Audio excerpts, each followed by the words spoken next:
ಎಲ್ಲರಿಗೂ ನಮಸ್ಕಾರ ಸ್ನೇಹಿತರೆ, ನಮ್ಮ ಚಾನಲ್ಗೆ ಸ್ವಾಗತ. ಇವತ್ತಿನ ಈ ವಿಡಿಯೋದಲ್ಲಿ 2026ನೇ ಇಸವಿಯಲ್ಲಿ ಭೀಮನ ಅಮಾವಾಸ್ಯೆ ಯಾವ ದಿನಾಂಕದಂದು ಬಂದಿದೆ, ಯಾವ ವಾರ, ಯಾವ ಸಮಯದಲ್ಲಿ ಪೂಜೆಯನ್ನು ಮಾಡಬೇಕು ಹಾಗೂ ಅಮಾವಾಸ್ಯೆ ತಿಥಿಯು ಯಾವಾಗ ಆರಂಭವಾಗಿ ಯಾವಾಗ ಮುಕ್ತಾಯಗೊಳ್ಳುತ್ತದೆ.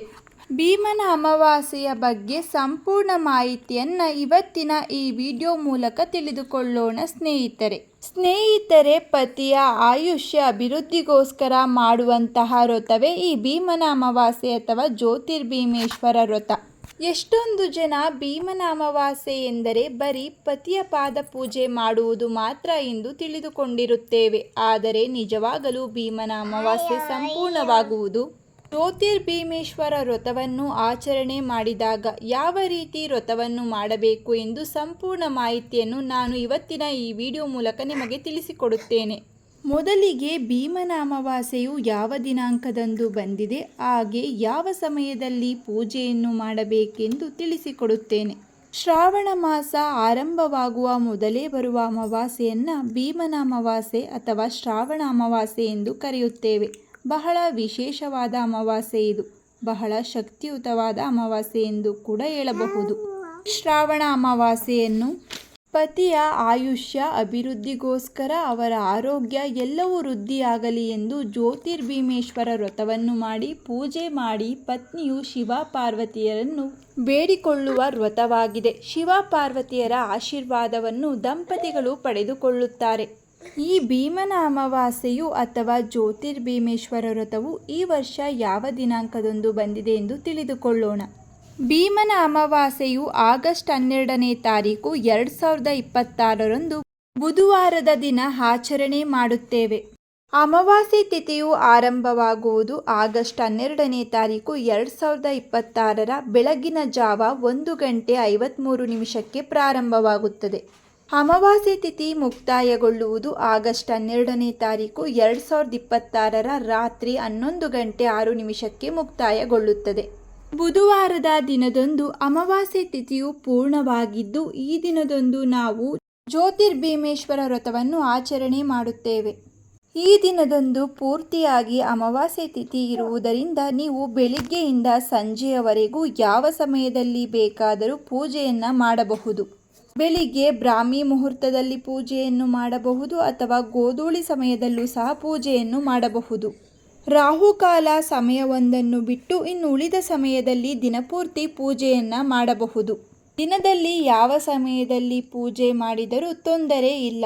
ನಾನು ಮೊದಲೇ ಹೇಳಿದ ಹಾಗೆ ಈ ಭೀಮನ ಅಮಾವಾಸ್ಯೆ ದಿನ ಕೇವಲ ಪತಿಯ ಪಾದ ಪೂಜೆ ಮಾಡುವುದು ಮಾತ್ರವಲ್ಲದೆ ಜ್ಯೋತಿರ್ಭೀಮೇಶ್ವರ ವ್ರತವನ್ನು ಮಾಡಬೇಕಾಗುತ್ತದೆ. ಜೋಡಿ ದೀಪಗಳನ್ನು ಇಟ್ಟು ಆ ದೀಪಗಳಲ್ಲಿ ಶಿವ ಪಾರ್ವತಿಯನ್ನು ಆಹ್ವಾನ ಮಾಡಿ ಆ ದೀಪಗಳನ್ನೇ ಶಿವ ಹಾಗೂ ಪಾರ್ವತಿ ಎಂದು ಭಾವಿಸಿ ಶಿವ ಹಾಗೂ ಪಾರ್ವತಿಯನ್ನು ವಿಶೇಷವಾಗಿ ವಿವಿಧ ರೀತಿಯಲ್ಲಿ ಪೂಜೆ ಮಾಡುವಂಥದ್ದು ಈ ವ್ರತದ ಮಹತ್ವವಾಗಿದ್ದು ಬಹಳನೇ ವಿಶೇಷ. ಜೊತೆಗೆ ನಿಮ್ಮ ಪತಿಯ ಪಾದ ಪೂಜೆ ಮಾಡಿ ಈ ವ್ರತವನ್ನು ಸಂಪೂರ್ಣ ಮಾಡಬೇಕಾಗುತ್ತದೆ. ಭೀಮನ ಅಮಾವಾಸ್ಯೆ ಪೂಜೆ ಮಾಡಲು ಶ್ರೇಷ್ಠವಾದ ಶುಭ ಸಮಯಗಳೆಂದರೆ 2026ರ ಆಗಸ್ಟ್ 12ನೇ ತಾರೀಕು ಬುಧವಾರದಂದು ಬೆಳಗ್ಗಿನ ಜಾವ 6:15 ಪ್ರಾರಂಭವಾಗಿ 9:30 ಅತ್ಯಂತ ಶುಭವಾದ ಯೋಗದೊಂದಿಗೆ ಮುಹೂರ್ತವು ಕೂಡಿ ಬಂದಿದೆ. ಇದು ಪೂಜೆ ಮಾಡಲು ಅತ್ಯುತ್ತಮ ಶುಭ ಸಮಯವಾಗಿದೆ. ಎರಡನೇ ಮುಹೂರ್ತ ಬೆಳಿಗ್ಗೆ 9:30ದಿಂದ 11:30 ಉತ್ತಮವಾದ ಸಮಯಾವಕಾಶವು ಕೂಡಿ ಬಂದಿದೆ. ಈ ಸಮಯದಲ್ಲಿ ಕೂಡ ಪೂಜೆಯನ್ನು ಮಾಡಬಹುದು.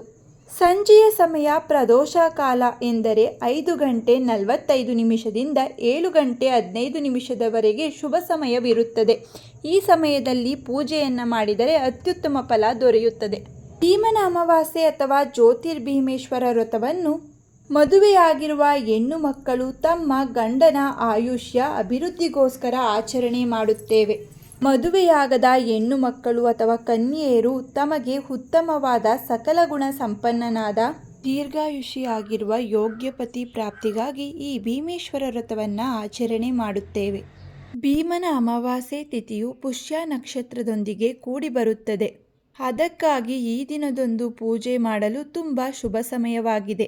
ಈ ಶುಭ ದಿನದಂದು ಇಷ್ಟು ಒಳ್ಳೆಯ ಯೋಗದಲ್ಲಿ ಬಂದಿರುವ ಭೀಮನ ಅಮಾವಾಸ್ಯೆಯ ದಿನ ಜ್ಯೋತಿರ್ಭೀಮೇಶ್ವರ ವ್ರತವನ್ನು ಪೂಜೆಯನ್ನು ಮಾಡುವುದು ತುಂಬಾನೇ ಒಳ್ಳೆಯ ಫಲವನ್ನು ತಂದುಕೊಡುತ್ತದೆ. ಆದ್ದರಿಂದ ಪ್ರತಿಯೊಬ್ಬ ಹೆಣ್ಣು ಮಕ್ಕಳು ಪೂಜೆಯನ್ನು ಮಾಡುವುದು ತುಂಬಾನೇ ಒಳ್ಳೆಯದು. ಆದ್ದರಿಂದ ಪ್ರತಿಯೊಬ್ಬ ಹೆಣ್ಣು ಮಕ್ಕಳು ಜ್ಯೋತಿರ್ಭೀಮೇಶ್ವರ ಪೂಜೆಯನ್ನು ಮಾಡಿ ನಿಮ್ಮ ಪತಿಯ ಉನ್ನತಿಗಾಗಿ ಪೂಜೆ ಮಾಡುವುದರಿಂದ ನಿಮ್ಮ ಇಷ್ಟಾರ್ಥ ಸಿದ್ಧಿಯಾಗುತ್ತದೆ.